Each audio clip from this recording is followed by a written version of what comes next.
Hello అందరికీ welcome to mini vlog. కొన్ని years అయిపోయిందనమాట కార్తీక మాసంలో దీపాలు వెలిగించి ఇలా నీళ్ళల్లో వదిలి. ఒకప్పుడైతే ఎర్లీ మార్నింగ్ 2 o'clockకి లేచి చన్నీళ్ళతో స్నానం చేసి కాలువ దగ్గరికి వెళ్ళే వాళ్ళం దీపాలు వదలడానికి. బట్ ఇప్పుడు ఉండగా అన్నీ మారుతూ వస్తున్నాయి. మెయిన్గా ఏంటంటే ఆవు నెయ్యి దీపాలు అరటడిప్పల్లో వెలిగించుకొని ఇలా నీళ్ళల్లో వదులుతారనమాట కార్తీక మాసంలో. సో సిటీస్లో ఇవన్నీ చేయలేం కదా. లక్కీగా మ్యారేజ్ అయిన తర్వాత నేను ఫస్ట్ టైం కార్తీక మాసంలో ఇక్కడికి ఊరికి వచ్చాను.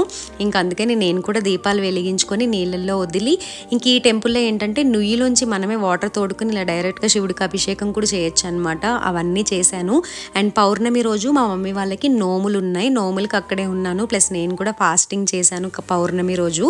సో ఇవన్నీ ఈ కార్తీక మాసం చాలా ఫుల్ఫిల్గా జరిగింది. అండ్ మెయిన్గా వనభోజనాలు, దేవుడు భోజనాలు పెడతారు మా ఊర్లో అయితే. సో వాటికి కూడా అటెండ్ అయ్యాను. ఇంకా కొన్ని మిస్ అయ్యాము. హోప్ నెక్స్ట్ టైం అవన్నీ ఫుల్ఫిల్ చేసుకుంటాను.